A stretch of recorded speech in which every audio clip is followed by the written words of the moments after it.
Assalomu alaykum azizlar. Salomatmisizlar, tuzukmisizlar, charchamayapsizlarmi? Yana har doimgidek tabobat bo'yicha ko'rsatuvlarimiz va tabobat bo'yicha xizmat qilayotgan tabib akalarimiz va tabib opalarimiz bilan suhbatni davom ettiramiz. Zora qaysidir kishiga, qaysidir bemorga shu manfaatli bo'lib qolsa shu suhbatimiz. Xo'p, Barnoxon opadan boshlaymiz. Barnoxon opa ham mana ancha faoliyatlari davomida ko'pchilik bemorlarni dardiga shifo topishida sababchi bo'ldilar. Shifo Allohdan albatta. Yaqindagina mana bir onaxonni borib o'zingiz ziyorat qilib keldingiz, xursand bo'lib ketganingizdan. Shu tabib bemor tuzalsa xursand bo'lib ketishligi bir ajoyib, ha? Shunaqa. Ya endi menga kelmay qo'yadi-ku, odamim ozayib qoladi demaysizlar-da. Yo'q, unaqa deyishmaydi. Har bitta odam mana bu eshigimizga kirib kelsa, bizdan bizni foydamiz tegsa, shu giyohlarimizdan sabab topsa, biz xursand bo'lamiz. Xo'p, Barnoxon opa, mana ko'proq siz hozir rakurs, ya'ni nima e'tiborni jigar xastaliklariga qaratyapsiz. Ko'pchilik mana shifo topdim deb hozir ham aytib berdingiz. Yana bir opa sizga telefon qilib minnatdorchilik bildirdilar. Rahmat deb. Endi jigar xastaligini har xil bosqichlar bo'lar ekan. Shu boshlanganda yo'q davolash osonmi yo o'rtasiga kelganda keyin aniq bilib turib davolash kerakmi? Ya'ni boshlanganida bu tuzalib ketadi-ku deb beparvo bo'lsa bo'ladimi yo oddiy dori bilan tuzatib olsa bo'ladimi yoki o'rtaligi boshlanganda yo jiddiy qarash kerakmi bu kasallikka? Jigar kasalliklariga hech qachon be'tibor bo'lmaslik kerak. Jigar kasalliklari qonda qachonki immunitet pastlasa, keyin gepatit kasalliklari o'zini men borman deb turib o'ziga bildiradi insonga. Qachon immunitet pastlasa, gepatit kasalliklarda qattiq stressga tushganda o'zini asoratini bildiradi. Shuning uchun gepatit kasalliklariga, jigar kasalliklariga hech qachon be'tibor bo'lmaslik kerak. Har bir kasallik boshlanishini oldini olinsa yaxshi bo'ladi. Yaxshi. Assalomu alaykum. Yoqubjon akamlar ham ancha mana ta'tilga chiqib oldilar. Sog'inib ketdik. Kechadan kelishga boshlabdilar. Tuzumsiz aka, sog'ligingiz yaxshimi? Salomatlik yaxshimi? Sog' salomat. Alhamdulillah. Aka, endi sizni mana ko'rdik, xursandmiz. Alloh komil shifo berib tuzalib ketibsiz. Tabib ham kasal bo'ladimi deyshadi. Tabib ham odam-ku, endi tabib ham kasal bo'lib turadi-da baribir. To'g'rimi? Albatta bu issiqjon hamada ham kasallik bo'lishi mumkin. Men ham o'zim shamollab 3 kun dam olganimda darab ba'zi bir gaplar ham chiqib ketibdi. U tabib shogirdlardan chiqqan gaplar ham bo'lishi mumkin. Bu kimdandir shunaqa gaplar chiqibdi. Lekin men sog' salomatman, hech qanday deyishdi? Yo'q, janaga borib desa, yo'q, odam o'tib ketdi degan gaplar. Ay, mayli umringiz uzoq bo'lar ekan. Mayli, meni nima desa ham lekin Alloh bilsin. Shunaqa. Endi Yoqubjon aka, sizga hozirgi mana jigar xastaligida ko'pchilik aytadi, jigar og'rimaydi-yu, lekin gepatit bo'lsa ham og'rimaydi jigar deyshadi. Qayerdan bilsa bo'ladi buni? Jigar gepatit kasallarining 5 xil turlari aniqlanmagan turlari juda ham ko'p. Bular bu asosan laboratoriya siz tashkil qilsa ham bo'ladi, kursi ham. Qayerdan bilinadi jigar kasalligi? Masalan, odam holi sizlanadi, bosh aylanish, ko'z qorong'i bo'ladi, ko'ngil ayniydi. Jigar kasallari gepatit A, B boshlanganda. Bu yuqumli kasalliklar. Ko'pchilik odamlar buni darab sezgani sezadi buni. Darab diagnostika qilish kerak. Qayerdan sezadi? Shu bosh aylanib ko'ngil ayniydi, xolosmi yo? Jigar bezbali shu organ hisoblanadi. Ba'zi bir holatlarda o'ng tomonda qovurg'anni, yetim qovurg'an tagida og'riq seziladi. Bu og'riq bo'lgan paytda biz beparvo bo'lamiz yo shamollardik deymiz, yuraveramiz. Lekin ko'ngil aynish holatlari bo'ladi jigarda. Bu yuqumli kasallik hisoblanib, buni vaqtida doktorga murojaat qilib, laboratoriyalardan o'tkazib, tabiblarga keyin murojaat qilsa yaxshi natija bo'ladi. Xo'p, hozir Barno opa, sizlarda shu oromi jigar shunaqa bir o'zingni tayyorlagan giyohlar bor. To'g'rimi? Shularning ta'siri qanchada bilinadi? Masalan, analgin bittada bosh og'rig'ini qoldiradi, dimedrol bittada uxlatadi. Endi sizlarni oromi jigar va boshqa giyohlaringlarni bemorlarga ta'siri, chunki biz hozir juda ham bir haligi tezlashtirilgan zamondamiz, hamma narsa tez bo'lishini xohlaymiz. Chunki birovni ko'rgimiz kelsa, videosi bor, birpasda ko'ramiz, to'g'rimi? Video qilib. yoki biror joyga bormoqchi bo'lsak, samolyotu boshqasi tez yurgimiz keladi. Shuni qatorda kasal ham tez tuzalgisi keladi. Sabr sal chekinib qoldi-da. Kasalliklar yosharib ketdi. Endi shuning uchun qanday qilsa, qanchada ta'sir qiladi sizlarning doringlar? Bizi dorilarimiz mana shu oya mana hozir ovozlarni ham berib qiladi. Assalomu alaykum, yaxshimisiz, zo'rmisiz? Shu oyamiz ham yaxshi, zo'r. Qarang, analiz topshirdim. Analizda chiqmadi. Viruslar ketgan dedi. Shunga shu ana shu giyohlar muzlatadimi ekan, ey? mana shu ayolimiz Qashqadaryodan kelgandilar. Juda ranglari qorayib, ko'zlari sarg'ayib ketgandi. Gepatit kasalliklarining birinchi belgilari odamda holsizlik bo'ladi, charchoq bo'ladi, ko'ngil aynish bo'ladi, asabiylashish bo'ladi. Shu holatlar birinchi belgi beradi gepatit kasalligi. Gepatit B, C, S'larda shu belgilarni beradi. Keyin bu dorilarimiz mana 1 oylik ichgan, ranglar sarg'ayib ketgandi. Juda rangi qorayib, bo'g'ilib nima bo'lgandi, ko'zlari sariq edi, tillari juda unmaydi, ovqat yesa ko'ngil aynirdi. Shu yerdan zo'rg'a kirib kelgan. 1 oylik kurs ichdi. 1 oyda mana analiz topshirgan ekanlar. O'zlari ham 3-4 kunda xo'jayinlar safarda ekan, kelsalar kelaman dedilar. Ularni ham bir reportaj qilamiz, xudo xolisa. Bir hafta o'tdi, analiz topshirsalar, analizlarda qoplar top-toza chiqdi. 1 oyda o'zi ta'sirini berish boshlaydi. Lekin birdaniga bugun ishda ertaga tuzaldisi yo'q, ha? Yo'q. Bugun ishda ertaga tuzaldi. Endi parhez ham qiladimi? Albatta. Jigar kasalliklarida parhez qilish kerak. Parhezni joyiga qo'yib, dorilarni o'z vaqtida ichilsa, 1 oyda natijasi o'zi yaxshi. Xo'p, nimalarni yeyish kerak demaymiz-ku, nimalarni yemaslik kerak asosan? Xamir ovqat, achchiq sho'r, mana gazli suvlar, mana o'zimizda hozir tez pishar fast food, shunaqangi ovqatlar, mol ichki chorva yog'lari, simichka, yer yong'oq, shulardan ozgina ehtiyot bo'lish kerak. Tuzalgunga qadar ehtiyot bo'lib turish kerak. Xo'p, juda ham yaxshi. Endi Yoqubjon aka, sizdan ham bir so'rash bor-da. Siz ham endi mana bir necha 10 yillab tabobat bilan shug'ullanasiz. Shu jigar xastaligida ko'pincha qorin shishi, qorindan suv oldirib qo'yishadi ko'pchilik. Mana shu narsalarga qanaqa baho berasiz? Bu gepatit kasallarining A turi. Virusli diametri 27 nanometrga teng bo'lgan mikroorganizmdan iboratdir bu kasallik. Bularni agar vaqtida oldini olmasa, bular jigar siroz kasallariga 0,2% dan 2% gacha shu kasallik paydo bo'lishi mumkin. Oddiy gepatit A'da. A'dan keyin B kasali, C, D 5 xil turlari bor. Bularning hammasi ham yaxshi kasallik hisoblanmaydi bular. Bularni vaqtida o'sha parhezini qilib, na tabobatga kelsin, na meditsinaga borsin, shuni oldini olgan yaxshi. Bir jaydaricharoq tushungimiz bor-da, ya'ni gepatit o'zimizni sariq kasallikda. Bizda sariq kasal deyiladi. Bu kasallarni oldingi vaqtda 2 turi hisoblangan bo'lib, og'ir o'tadigani va yengil o'tadigan hisoblangan. Sariq kasal. Sariq kasal. Asli bu virus bo'lgan. U vaqtda ilgarigi Gippokrat zamonlarida, eski zamonlarda unchalik bilmagan bu kasallik.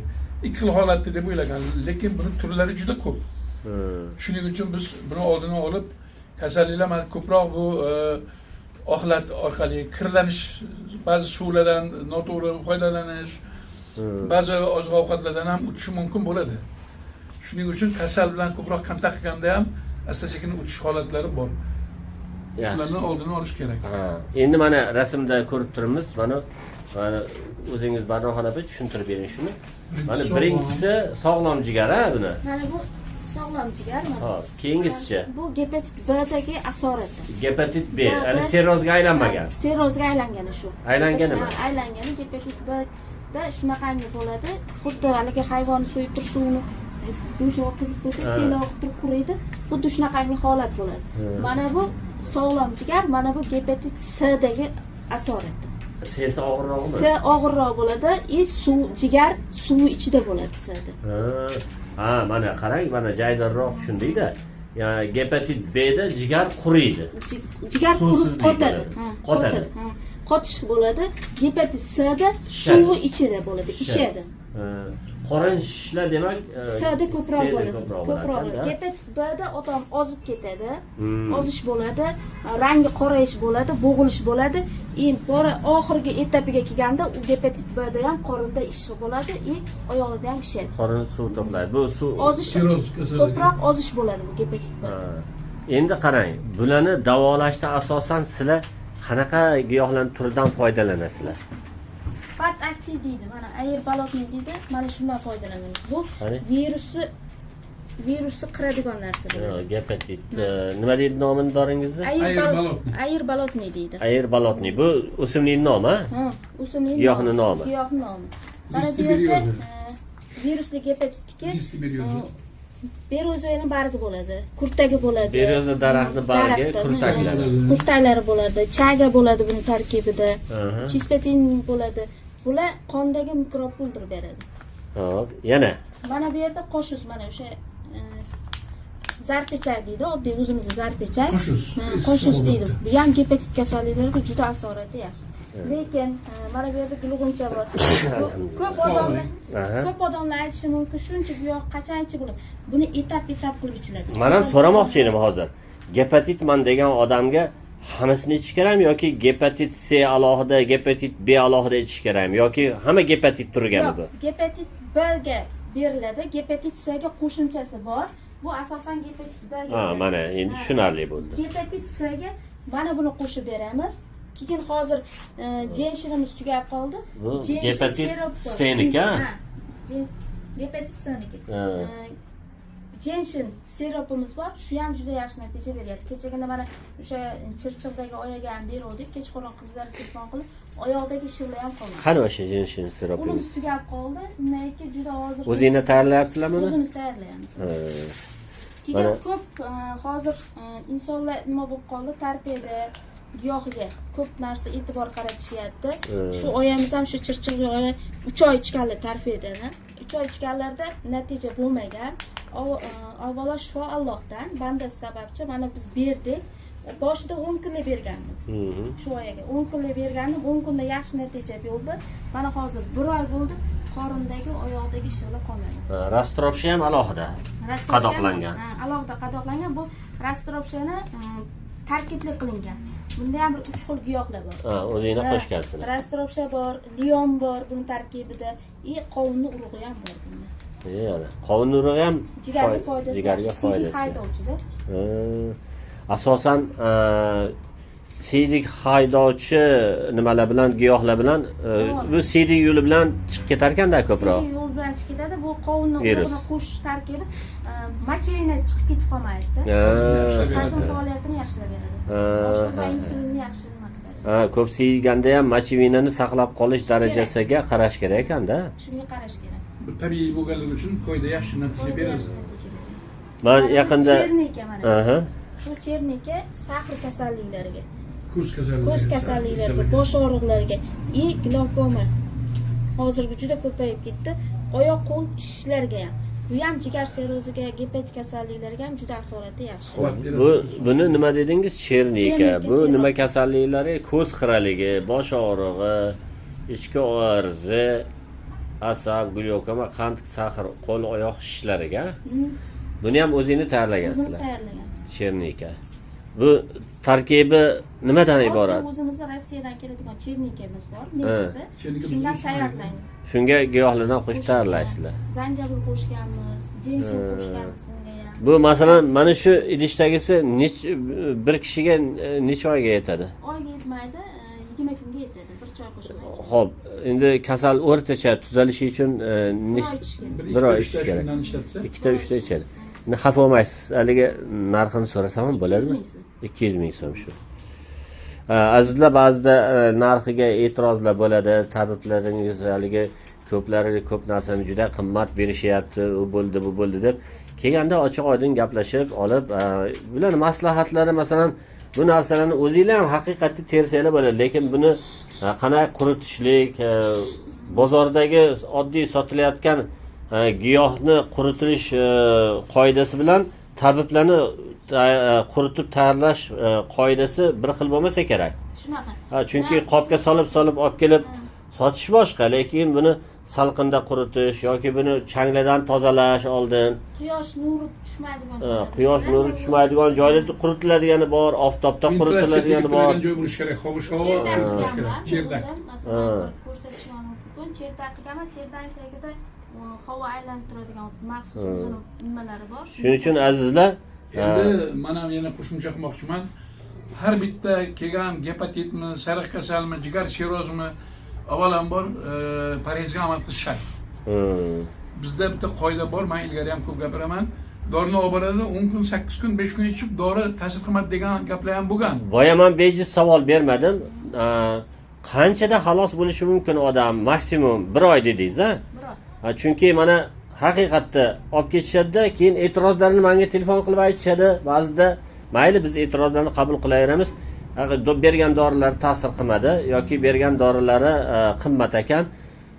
Xafa bo'lishmasin, mana shu bizni ko'rayotgan odamlarimiz qimmat bo'lsa boshqa joydan dorini nomini aytib berishaveradi. Bilan maslahatlari pulli emas, bemalol kelib qanaqa giyoh ichsam bo'ladi. Bizda bo'lmasa boshqa joydan olavering deyishaveradi. Bular hech qachon bu narsaga bir monelik qilishmaydi. Lekin tabobatda birdaniga bugun yeb ertaga tuzatib qoladigan, bugun giyoh ichib ertaga tuzalib qoladigan holat kuzatilmaganda. Bu chunki sekin astalik bilan paydo bo'lgan kasallikni ildizi bilan quritishlik uchun sekin astalik bilan, asta parhezlar bilan. Shuning uchun sabr qilib, ko'proq haligi nimaga amal qilib, parhezga amal qilib ichilsa tuzaladi. Darddan yillar davomida keladi. Dard chiqishi ham misqollab chiqadi-da. Endi men hoji aka, men shu Chirchiqli o'sha Toshkentli achani ko'rdim. Haqiqatda ham qizlar aytadi, og'riq gapira olmay qolgan ekan. Og'izlargacha shishib ketgan. Suv to'plangan, o'pkada suv bo'lgan. Men shu narsani mana bolalarim men nima qilgan ekan, shuni borib ko'rib keldi. Haqiqatdan ham Alloh taolo shifosini ato qildi. Shu acha juda minnatdorchiliklarni bildirdilar. Men o'zi xursand bo'lib ketdim shunda. Kirishim bilan aytdingiz-ku. Haligi bu jonni tuzalganlarga xursand bo'lib ketdim. Shunchalik xursand bo'ldim men. Nimaki shu acha xursand bo'lganlaridan o'zlari gapirib berib qancha duo qildilar bizni.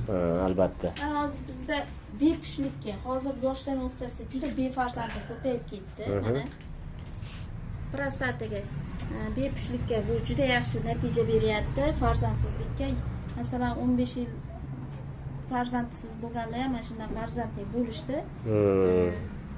Mana mohiyxun deydi. Bu ham o'sha farzandsizlikka. Mana bu yatrishnikdan tayyorlangan. Mana shu uchalasini bir o'zimizni qadrdonimizga berdik. 15 yillik farzand ko'rmay yurgandilar. Xurmochanga 15 yilda farzandli bo'lmadilar. Mana hozir homilalari 6 oylik bo'ldi. Mana shundan xurmochangi dedingizmi? Ha, mana bu xurmochang o'sha o'zimiz Arabistonda o'sadigan xurmochang. O'zingizga ham bir aytdim. Bu xurmoni nimasidan olinadi buni? Buni o'sha gullagan paytdagi olinadigan chang. Bu nimaga dori ko'proq? Bu o'sha befarzandlikka, bepushtlikka. Amalda sinab ko'rildi. Sinab ko'rildi. Urug' foizi kam bo'lsa ham 3% gacha bo'lsa bo'ldi, u yog'iga mana dori darmonlar bilan Alloh taolo shifo bersa nimasi ketadi. Buni bergan insonni masalan homilasi 6 oylik bo'lganligi urug' foizi ham shunday bo'ladi. Oldi 2 marta uylangan, shu farzandsizlikdan ajrashgan. Alloh taolo nasib Shu qilib. bolaman, Toshkentlik bolaman. Yo'q, u boshqa. Albatta bu dardni bergan Alloh sabablarini tuzalish sabablarini ham tabiatga sochib qo'ygan ekan. Bu tabiblarimiz mana shu sochilganlarni ilm bilan o'rganib, sochilgan davo nimalarni, giyohlarni olib kelib odamlarga tayyorlab, mana tayyor qilib maslahati bilan ilmiy yondashgan holatda tavsiya qilib xizmatdalar. Mana bir kommentariyada o'qib qoldik. G'oz yog'ini margar, bu margarin emas. O'sha g'ozni yog'idan olingan narsa. G'ozni ham yog'i xuddi margaringa o'xshab chiqadi. Bu ham yo'q, lekin bu g'ozni yog'i bo'ladi. Tarkibida boshqa narsalar bo'lsa kerak. Tarkib bor. Bu 6 xil narsa qo'shiladi. O'sha yarini quritish xususiyatlari bor. O'shalardan qo'shiladi. Mentol bor bu tarkibida. Anesteziya, navaka shunaqa narsalar qo'shiladi. Faqat bu suvligidan emas, parashyutdan. Biz bu narsani izohlashimiz ham shart emas. Bu g'oz yog'ini meni uyimda nabiramni 3 yoshli nabiram 3 yosh edi u paytda yuziga kofe to'kilib ketdi, qaynoq kofe yuziga. Shunda mana shundan bor edida, kuyganga dori deb bergan deylar. Shundan olib surtasizlar, yangi kuyib qolsa degan deylar. Shundan olib surtdik. Bir haftada haligi yuzi endi yengil bo'lsa ham kuyganda-da, yuz nozik bo'ladi-yu. Qizarib nima bo'lganda bir haftagacha surtdik. Har kuni surtaverdik. Bir haftada umuman kuyganligining asorati ham qolgani yo'q.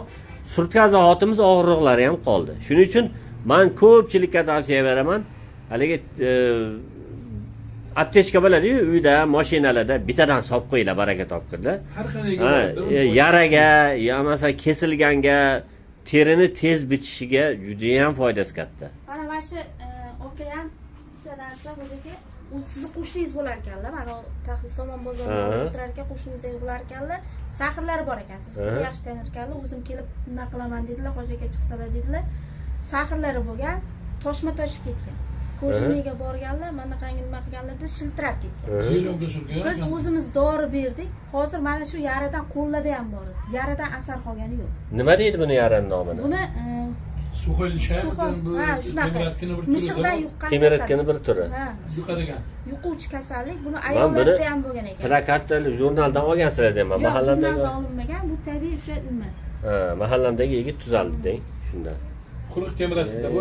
Mashalloh. Demak, teri kasalliklariga ham bemalol murojaat qilishingiz mumkin. O'zlari bilganlaricha o'qigan ilmlari bilan bemalol bo'lishadilar va albatta Yoqubjon akamlar albatta kasallar bizga murojaat qilsin. Lekin shoshilmasdan og'irlik bilan mana bizga kelsa, biz qo'limizdan kelgan yordamni qilsak, biz ham xursand bo'lamiz. Har bitta kelgan bemor tuzalsa, Alloh salomat xursand bo'laman. O'zimni qo'limdan keladigan yordamimni ham qilamanmi? Alloh salomat qilsin. Barnoxon opa rahmat. El xizmatida charchamanglar doim. Biz albatta bularning telefon raqamlari, turar joylarini ko'pchilik bilsa ham, yana izohga ham, sarlavhaga ham yozib qo'yamiz. Baraka topinglar.